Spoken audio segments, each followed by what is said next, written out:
Chapter 3, Part 3 of Ecce Homo by Friedrich Nietzsche. Translated by Anthony M. Ludovici. Why I Write Such Excellent Books, Part 3.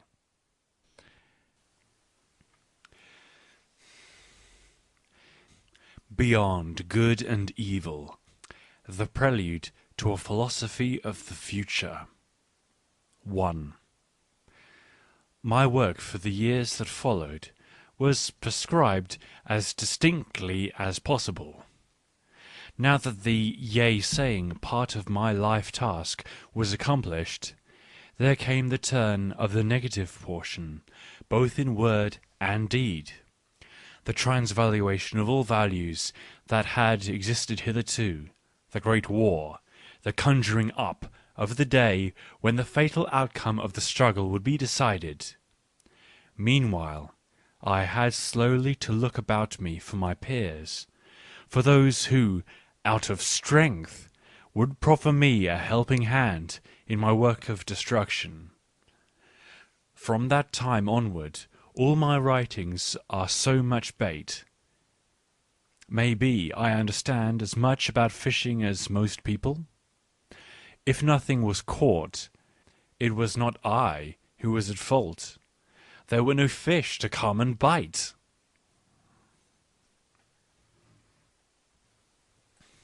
2.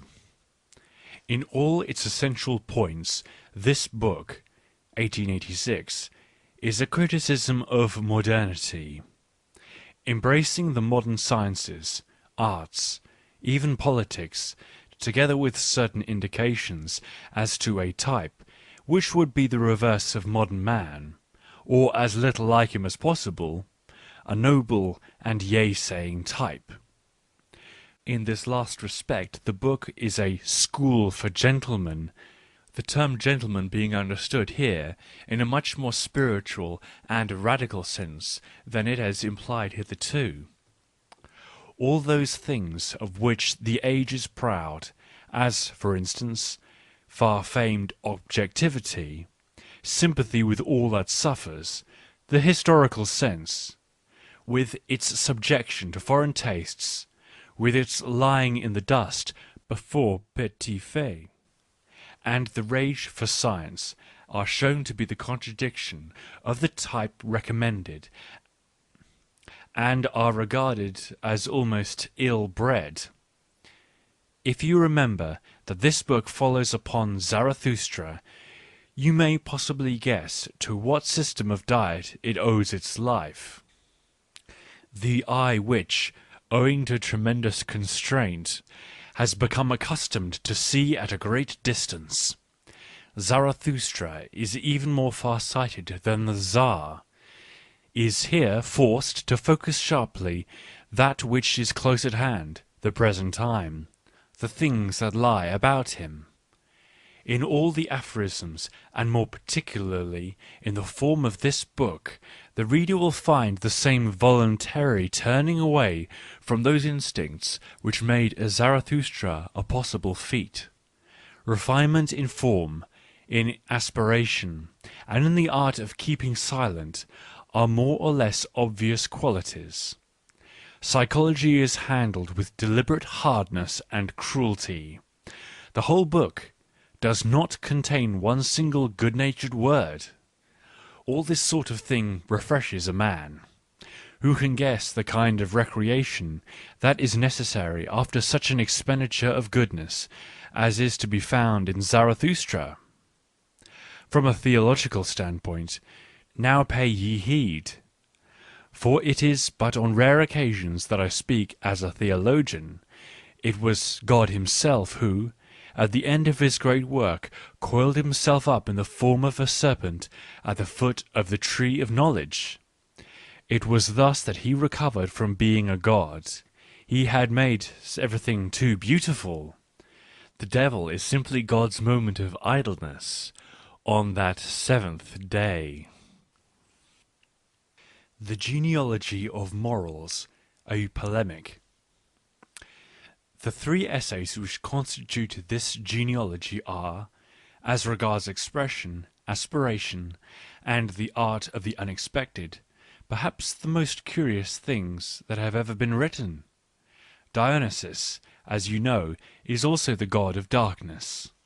In each case, the beginning is calculated to mystify. It is cool, scientific, even ironical, intentionally thrust to the fore, intentionally reticent. Gradually less calmness prevails. Here and there a flash of lightning defines the horizon. Exceedingly unpleasant truths break upon your ears from out remote distances with a dull, rumbling sound, until very soon a fierce tempo is attained in which everything presses forwards at a terrible degree of tension. At the end, in each case, amid fearful thunderclaps, a new truth shines out between thick clouds. The truth of the first essay is the psychology of Christianity, the birth of Christianity out of the spirit of resentment, not, as is supposed, out of the spirit. In all its essentials, a counter-movement, the great insurrection against the dominion of noble values. The second essay contains the psychology of conscience.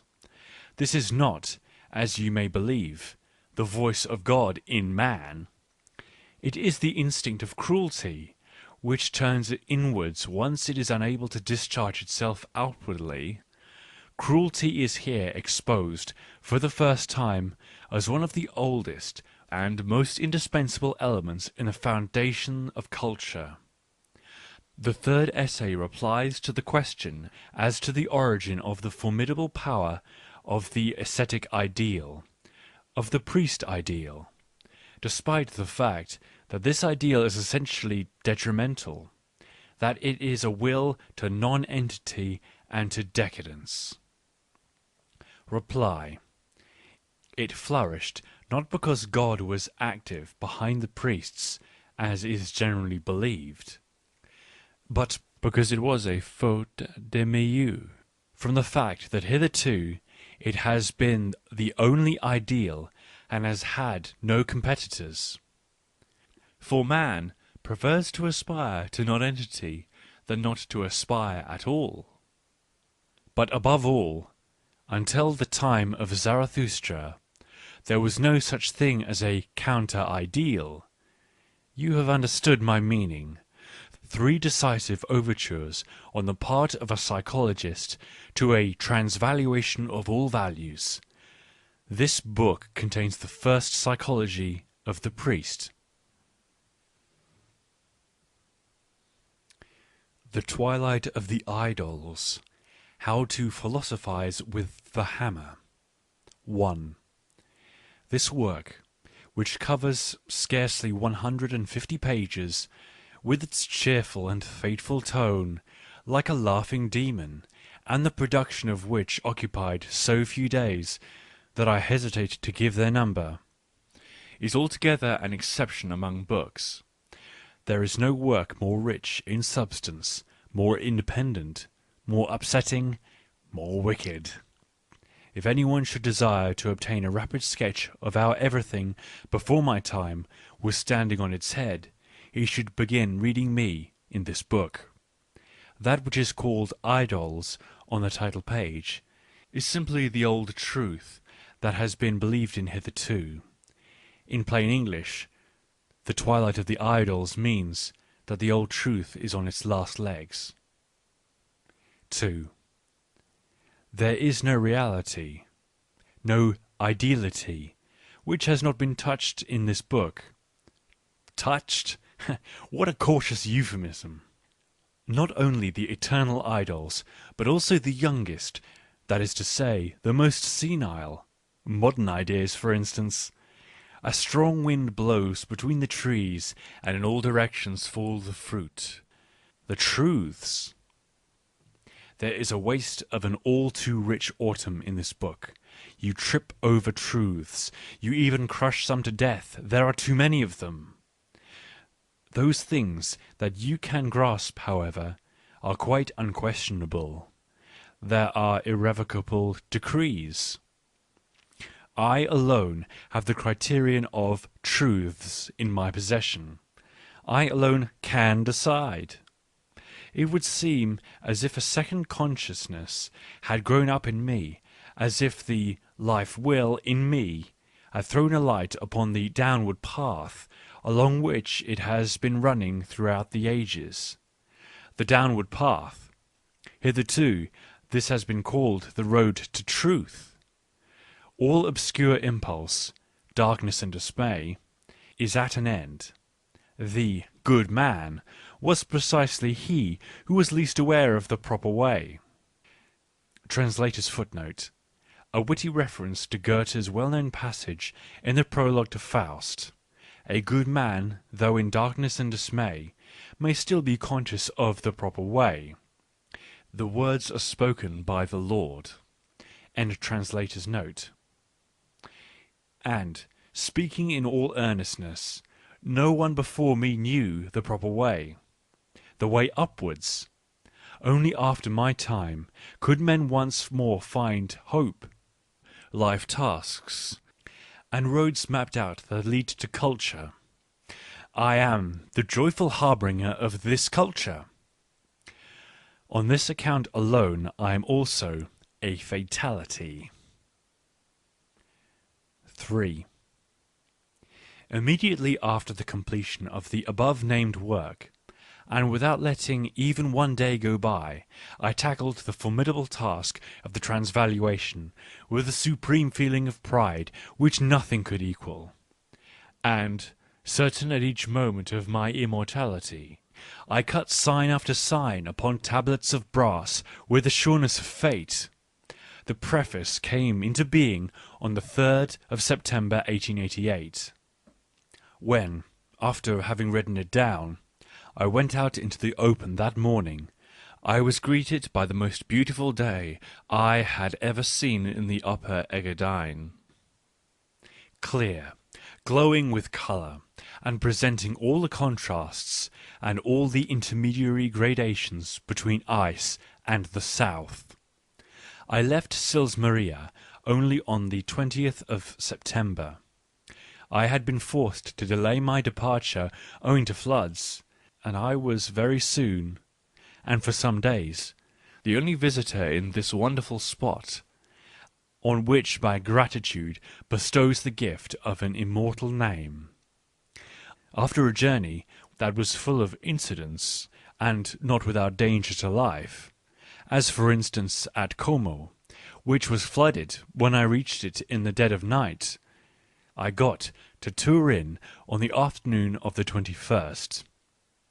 Turin is the only suitable place for me, and it shall be my home henceforward. I took the same lodgings as I had occupied in the spring, 6111, Via Carlo Alberto, opposite the mighty Palazzo Carignano, in which Vittorio Emanuele was born, and I had a view of the Piazza Carlo Alberto, and above it across to the hills. Without hesitating or allowing myself to be disturbed for a single moment, I returned to my work, only the last quarter of which had still to be written. On the 30th of September, tremendous triumph, the 7th day, the leisure of a god on the banks of the Po. Translator's footnote.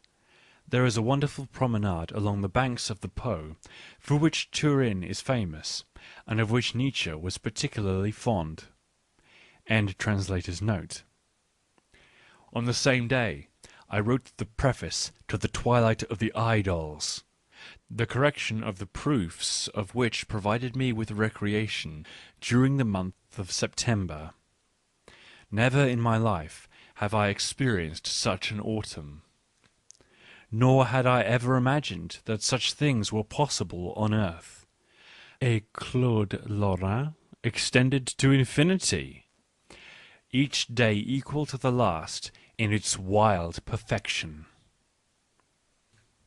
The Case of Wagner, A Musician's Problem. 1. In order to do justice to this essay, a man ought to suffer from the fate of music as from an open wound. From what do I suffer when I suffer from the fate of music? From the fact that music has lost its world-transfiguring, yea-saying character, that it is decadent music, and no longer the flute of Dionysus. Supposing, however, that the fate of music be as dear to man as his own life, because joy and suffering are alike bound up with it, then he will find this pamphlet comparatively mild, and full of consideration. To be cheerful in such circumstances, and laugh good-naturedly with others at oneself, ridendo decere severum. Translator's note. The motto of the case of Wagner. End of translator's note. When the verum dicere would justify every sort of hardness, is humanity itself. Who doubts that I, old artilleryman that I am, would be able, if I liked, to point my heavy guns at Wagner? Everything decisive in this question I kept to myself. I have loved Wagner. After all, an attack upon a more than usually subtle unknown person, whom another would not have divined so easily, lies in the meaning and path of my life task. Oh, I have still quite a number of other unknown persons to unmask besides a Cagliostro of music.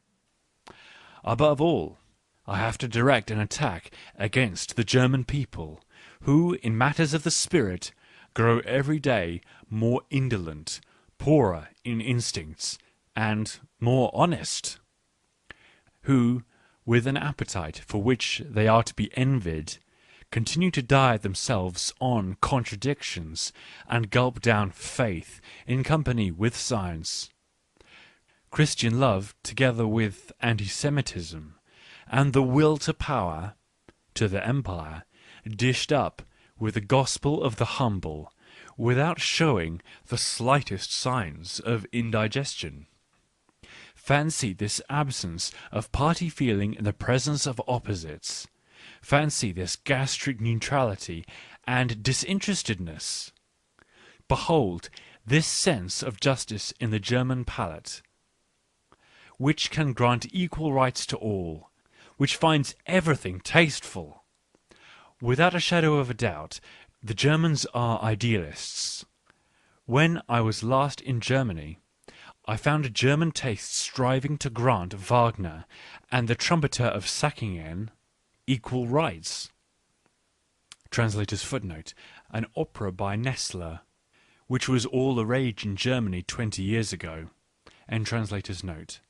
While I witnessed the attempts of the people of Leipzig to do honour to one of the most genuine and most German of musicians, using German here in the old sense of the word, a man who is no mere German of the Empire, the master Heinrich Schultz, by founding a Liszt's society, the object of which was to cultivate and spread artful, Listige, church music. Translator's footnote. Unfortunately, it is impossible to render this play on the words in English. End translator's note. Without a shadow of doubt, the Germans are idealists.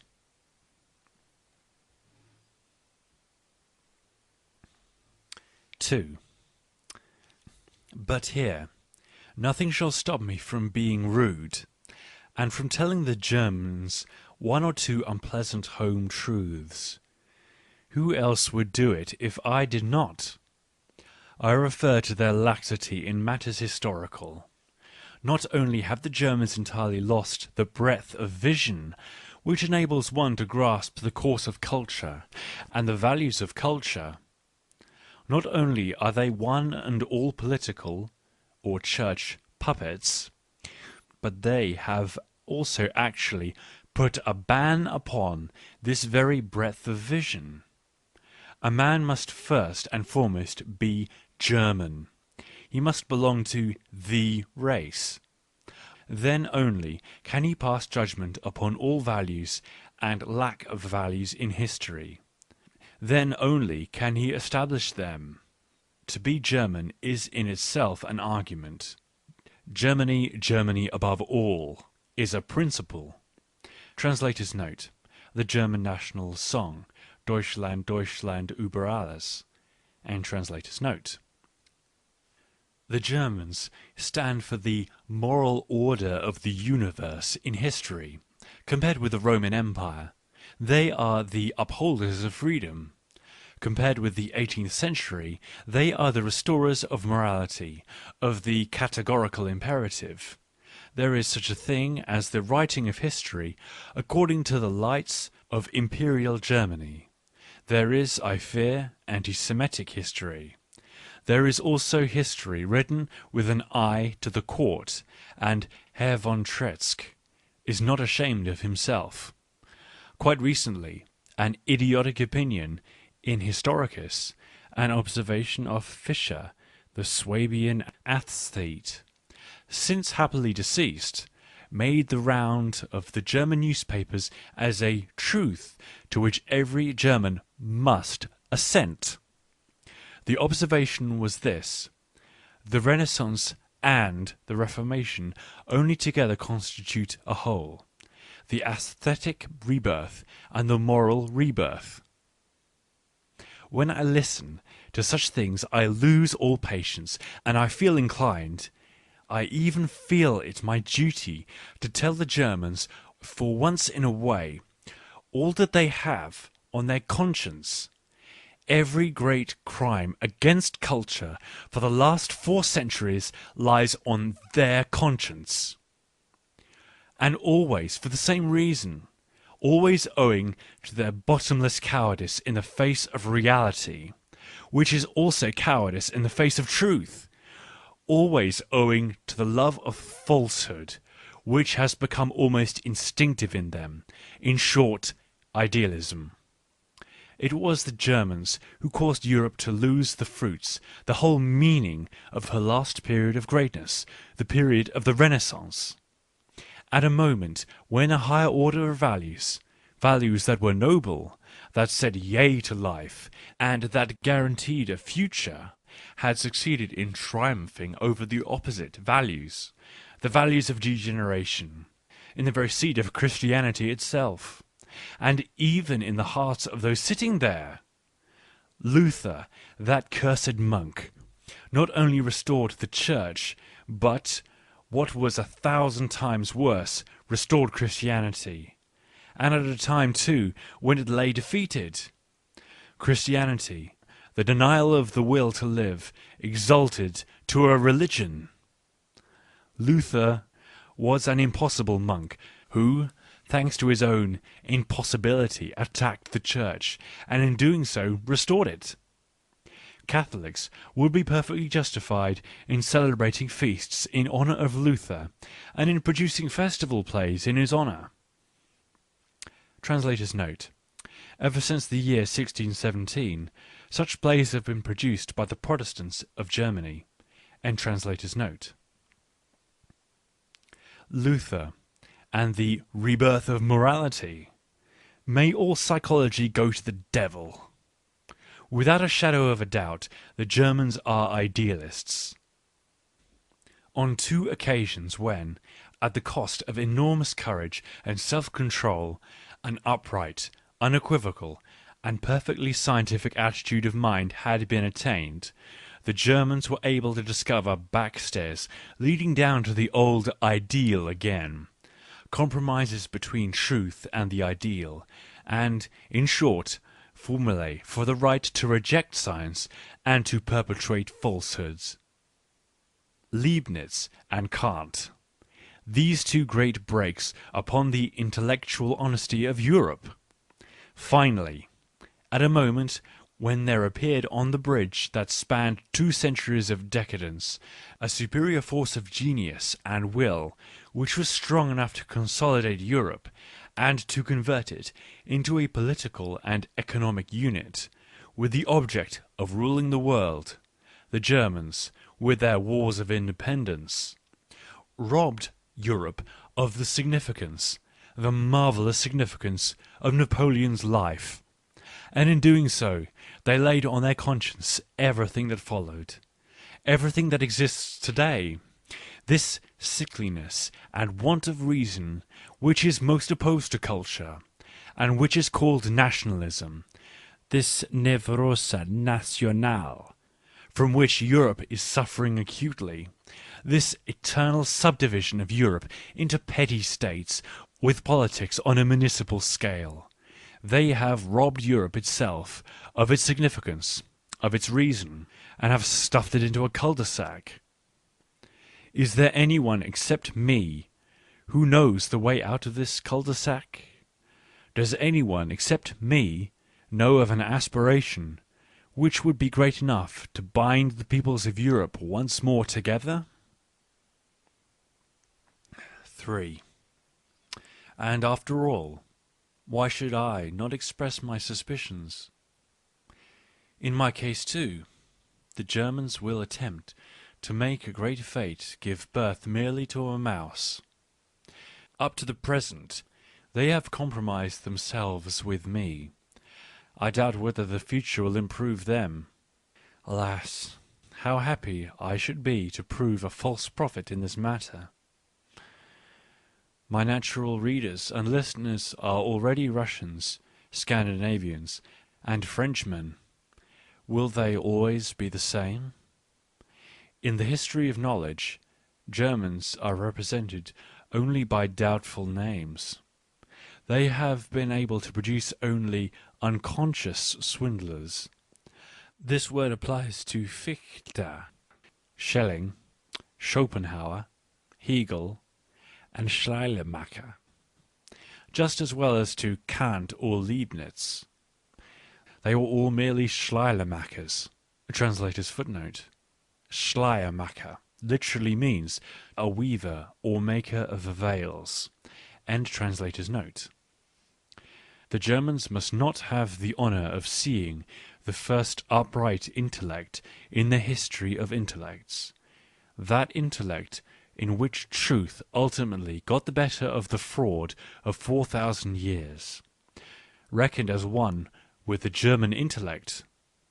German intellect is my foul air.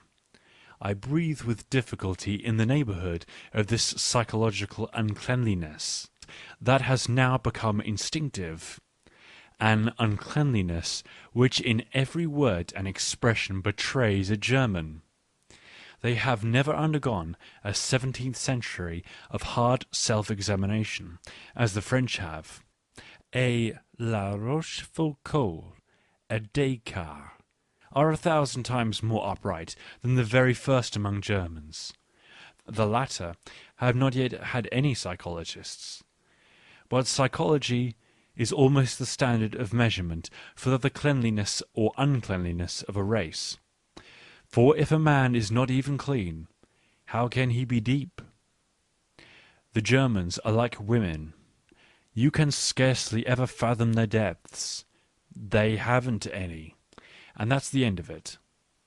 Thus they cannot even be called shallow. That which is called deep in Germany is precisely this instinctive uncleanliness towards oneself, of which I have just spoken. People refuse to be clear in regards to their own natures.